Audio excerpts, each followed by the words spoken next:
Saudi আরব রিয়াদের সোলাই শাখা যুবদলের উদ্যোগে আজকে আয়োজিত ঈদ পূর্ণমীর অনুষ্ঠান থেকে আমি আরটিভির সাথে সম্পৃক্ত হচ্ছি। ঈদ পূর্ণমীর অনুষ্ঠানে এসে আপনার অনুভূতিটা কি? জি, ধন্যবাদ আরটিভিকে। আসলে দীর্ঘ 15 বছরের লড়াই সংগ্রামের পর জুলাই আগস্টের একটা চূড়ান্ত বিজয় এসেছে ছাত্র জনতার মাধ্যমে। সেই আন্দোলন সংগ্রামে আমরা যারা প্রবাসে ছিলাম, আমাদের এই প্রবাসীরাও চোখে পড়ার মতো এবং অনেক গুরুত্বপূর্ণ ভূমিকা রেখেছেন। সেটা আপনার বিগত আন্দোলন সংগ্রামের মাধ্যমে সেটা প্রমাণিত। আমাদের দেশে যারা যে সমস্ত আমাদের নেতা কর্মী নেতৃবৃন্দ, ওনারাও বিভিন্ন সময়ে সেটাকে ওনারা স্মরণ করছেন, সেই অবদানের কথা। সর্বশেষ জুলাই আন্দোলনের তারা রেমিটেন্স বন্ধ করে সরকারকে অসহযোগিতা করে সরকারকে চলে যেতে বাধ্য করেছেন। ময়মনসিংহ দক্ষিণ জেলা বিএনপির সিনিয়র যুগ্ম আহ্বায়ক জনাব আলম ভাই সেই ভালোবাসার টানে উনি উমরা করতে এসেও আমাদের বিভিন্ন জায়গায় যেমন রিয়াদে, জেদ্দা, তায়েফ, দাম্মাম সহ মদিনা বিভিন্ন অঞ্চলে উনি আমাদের খোঁজ খবর নিয়েছেন। আজকে এখানে ওনাকে পেয়ে আসলে আমরা অত্যন্ত গর্বিত এবং আনন্দিত। ওনার কাছে আমরা প্রবাসী রেমিটেন্স যোদ্ধারা আসলে কৃতজ্ঞ। আমি আমার পূর্বাঞ্চল নাসিম সকল কমিউনিটির পক্ষ থেকে ওনাকে লাল গোলাপের শুভেচ্ছা জানাচ্ছি। আমরা আগামী দিনে ত্যাগীদের মূল্যায়ন চাই। আমরা শুধু বাস্তবায়ন নই যে শুধু মুখে, আমরা অনেক নেতারা বলছে যে দেশে গিয়া করবে, আমরা চাই আমাদের ভাইয়ের এলাকা সহকারে যারা ত্যাগী নেতা তাদেরকে বাস্তবায়নে কমিটিতে ঢুকানো হোক এবং আগামী নির্বাচনে এখনো ষড়যন্ত্র শেষ হয়নি, এই আমাদেরকে সকলকে জাগ্রত করিয়ে আবারও আমাদের একটি নির্বাচন পূর্বমুখী পর্যন্ত আমাদেরকে সজাগ থাকতে হবে। আমি আমার বিএনপির সকল পরিবারের পক্ষ থেকে সবাইকে ঈদ মুবারক এবং নেতাকে অগ্রিম শুভেচ্ছা জানাচ্ছি এবং নেতার জন্য দোয়া চাই এবং দেশনেত্রী বেগম খালেদা জিয়ার জন্য দোয়া চাই, তারুণ্যের অহংকার তারেক রহমানের জন্য দোয়া চাই। সোলাই শাখা যুবদলের সভাপতি, আমি জানবো ওনার মতামত। ধন্যবাদ আরটিভিকে।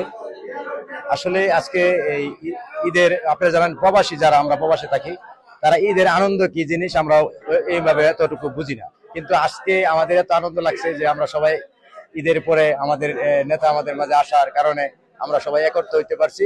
এই কারণে আসলে আমি আমার ময়মনসিংহ বিভাগের সিনিয়র যুগ্ম আহ্বায়ক আলম ভাইকে জানাই ধন্যবাদ এবং সোলাই শাখার যুবদলের পক্ষ থেকে এই আলম ভাইয়ের আজকে যে এই গরমের মধ্যে, অত্যন্ত গরম, এই গরমের মধ্যে আলম ভাই আমাদের মাঝে আসছে বা আমাদের খোঁজখবর নিছে।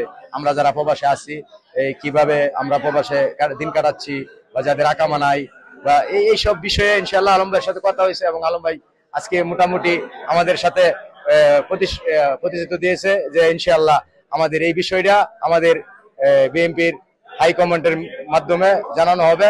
সৌদি আরব রিয়াদের সোলাই যুবদলের উদ্যোগে আজকে ঈদ পূর্ণমী অনুষ্ঠানে সেই সুদূর বাংলাদেশ থেকে আগত ময়মনসিংহ দক্ষিণ জেলা বিএনপির সিনিয়র যুগ্ম আহ্বায়ক এবং মোটর চালক মালিক সমিতির নির্বাচিত সভাপতি আলমগীর মাহমুদ আলম ভাই এখানে উপস্থিত হয়েছেন। উমরার উদ্দেশ্যে উনি সৌদি আরব এসেছেন। আজকে এলাকার টানে সেই ময়মনসিংহ জনমানুষের নেতা এবং জনমানুষের খোঁজে উনি সেই প্রত্যন্ত অঞ্চল ইন্ডাস্ট্রিয়াল এলাকা সোলাইতে এসেছে। তো ওনার আদর্শ উদ্দেশ্য একটাই যে এলাকার মানুষজন কেমন আছে সেটা জানার জন্য আজকের এই ঈদ পূর্ণিমা অনুষ্ঠানে উনি উপস্থিত হয়েছেন। আমি জানবো ওনার মতামত। মহান রাব্বুল আলামিনের কাছে কৃতজ্ঞতা, শুকরিয়া।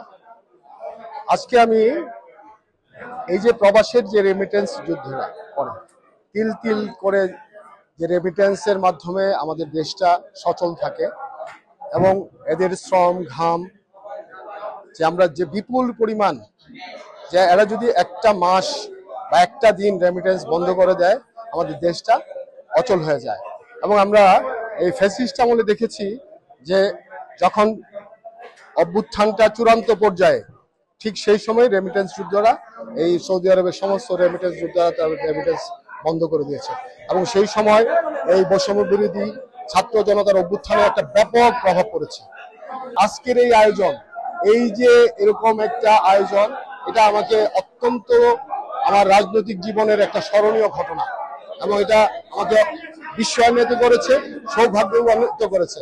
আমি এদের কাছে জানতে পেরেছি, রেমিটেন্স যোদ্ধাদের সাথে কথা বলে দেখেছি, তারা চায় দেশে অতি দ্রুত দেশে একটা গণতান্ত্রিক পরিবেশ এবং এই যে এই মধ্যবর্তী অস্থায়ী যে সরকার, এই সরকারের কাছে তাদের দাবি একটাই যে নির্বাচনের সুষ্ঠু অবাধ নিরপেক্ষ নির্বাচনের মাধ্যমে গণতান্ত্রিক পরিবেশ এবং একটা নির্বাচিত সরকার যত দ্রুত সম্ভব, তাদের একটাই দাবি নির্বাচন, এর বাইরে আর তাদের কোনো দাবি নাই। সৌদি আরবের রাজধানী শহর রিয়াদের সোলাই যুবদলের উদ্যোগে আজকে আয়োজিত ঈদ পূর্ণিমা অনুষ্ঠানে প্রধান অতিথি সহ সকল বক্তাদের একটাই কথা যে বর্তমান অস্থায়ী সরকার যেন সুষ্ঠু সুন্দর একটা নিরপেক্ষ নির্বাচনের মাধ্যমে নির্বাচিত সরকারকে ক্ষমতা অধিষ্ঠিত করে এবং দেশ ও জনগণের এবং আপময় জনতার যে মুক্তিযুদ্ধের সপক্ষে শক্তিকে ক্ষমতা অধিষ্ঠিত করা সকলেরই একটা দাবি এবং আহ্বান। সৌদি আরবের রিয়াদ থেকে সৌরভ হোসেন লিটন, রিয়াদ প্রতিনিধি, RTV।